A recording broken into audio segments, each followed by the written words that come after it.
10월 5일 말씀 묵상하겠습니다. 함께 기도하겠습니다. 하나님 감사합니다. 우리를 예수 그리스도 안에서 서로 연결하여 주 안에서 아름다운 성전으로 지어가게 하시니 감사합니다. 성령 안에서 하나님이 거하시는 아름다운 성전이 될 수 있도록 주여 우리를 붙잡아 주시옵소서. 우리 안에 거하여 주시옵소서. 예수님 이름으로 기도했습니다. 아멘. 오늘의 말씀은 출애굽기 26장 1절부터 37절까지의 말씀입니다.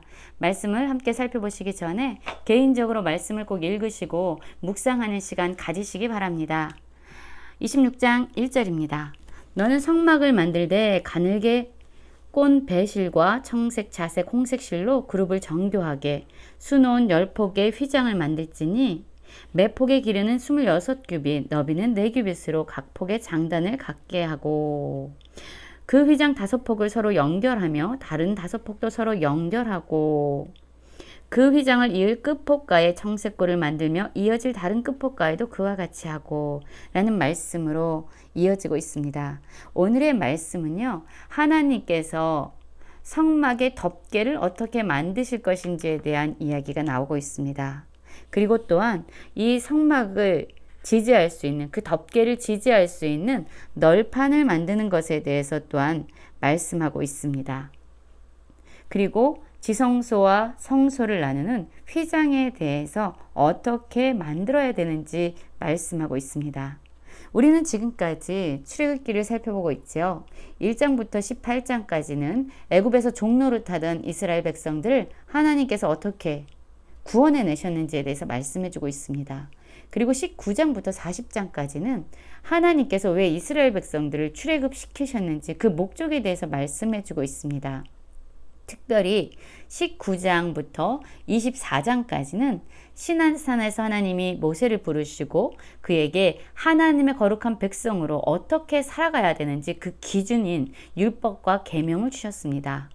그리고 25장부터 31장까지는 하나님이 거하시는 성막, 즉 하나님이 임재하시고 또한 하나님을 예배하는 곳인 성막을 어떻게 지어야 되는지에 대한 자세한 가르침을 모세에게 주고 계십니다.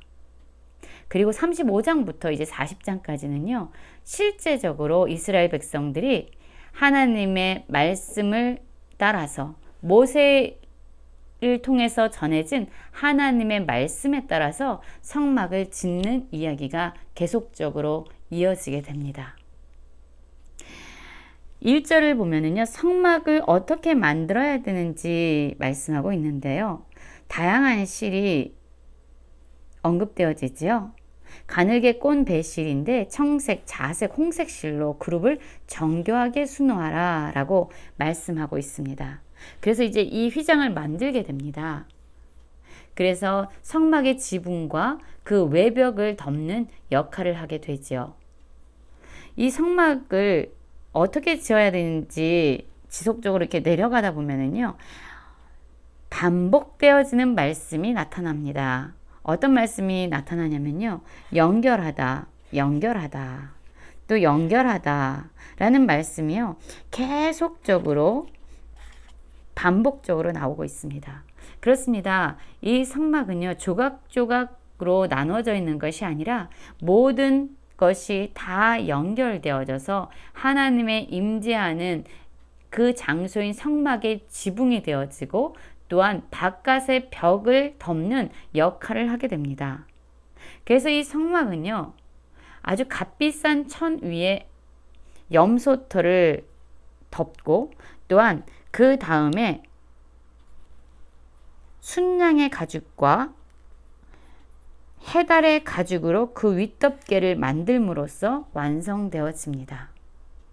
그래서 비가 올 때나 또한 더울 때에도 방수의 역할을 잘하고 방열의 효과를 내는 그러한 재료들에 의해서 만들라고 하나님은 말씀하고 계십니다. 또한 15절부터 보면은요, 이 성막을 싸고 있는 4개의 덮개들을 고정할 수 있는 지지대의 역할을 하는 널판들을 어떻게 만들지에 대해서 말씀하고 있습니다. 그래서 15절 한번 보면은요, 너는 조각목으로 성막을 위하여 널판을 만들어 세우되 라고 말씀하고 있습니다. 어떤 크기로 만들어야 되는지, 어떻게 만들어야 되는지.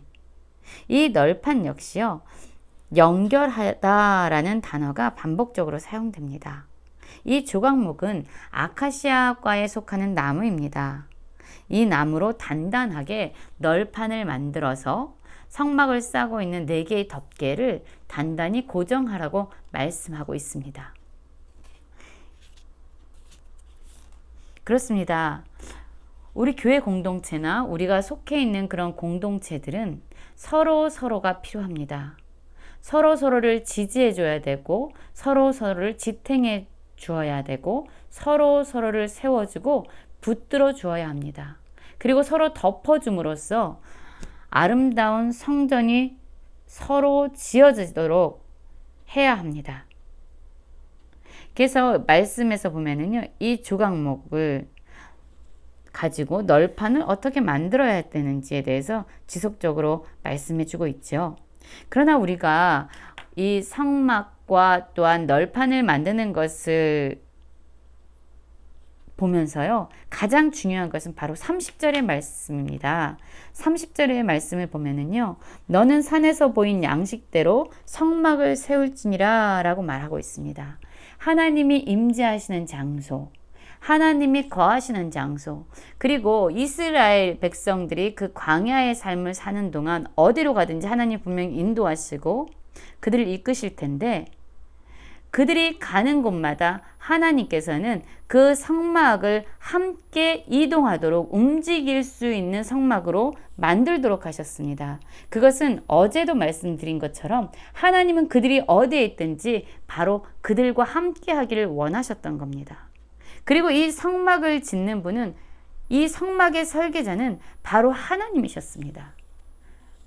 그래서 하나님이 말씀하시면 모세는 듣고 그 가르침을 배우고, 그뿐만 아니라 산에서 내려와서 그 말씀을 백성들에게 전하고, 백성들은 모세를 통해서 들은 하나님의 말씀대로 하나님께서 보이신 그 양식대로 성막을 짓는, 건축하는, 순종하는 삶으로 이어져야 됐던 것이죠. 그렇습니다. 우리 역시 하나님이 거하시는 아름다운 성전으로 하나님은 지어져 가도록 우리를 부르셨습니다. 우리는 교회 공동체에 속해져 있습니다. 우리 혼자서가 아니라 우리는 서로 연합하고 서로 연결되어져 하나님의 아름다운 성전을 지어져가는 그러한 한몸된 지체들입니다. 에베소서 2장 20절부터 22절을 보면 이런 말씀이 있죠. 아마 많은 분들이 기억하고 암기하고 있는 말씀일 거예요. 너희는 사도들과 선지자들의 터 위에 세우심을 입은 자라. 그리스도 예수께서 친히 모퉁이 돌이 되셨느니라. 그의 안에서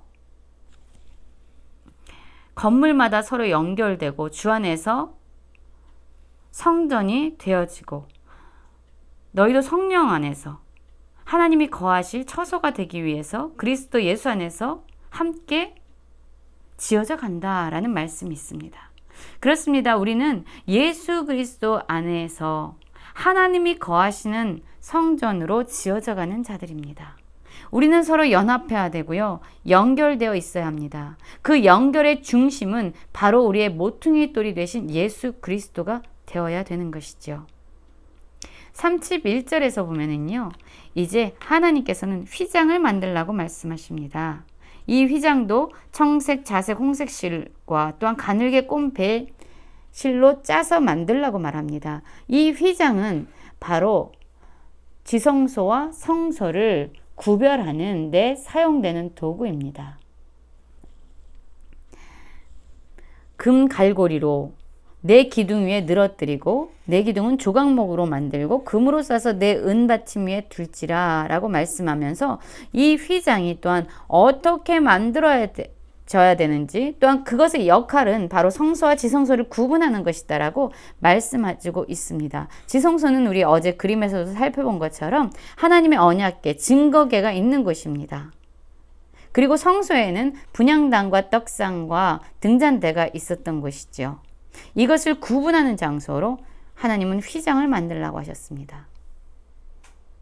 하나님께 더 가까이 나아갈수록, 그러나 그 하나님이 임재하시는 곳은 아무나 함부로 들어갈 수 없는 곳임을, 하나님은 사랑의 하나님이시지만 동시에 공의로우신 하나님이심을 분명히 보여주고 있는 것입니다. 그렇습니다. 지금 우리도 하나님의 성전으로 지어져 가고 있습니다.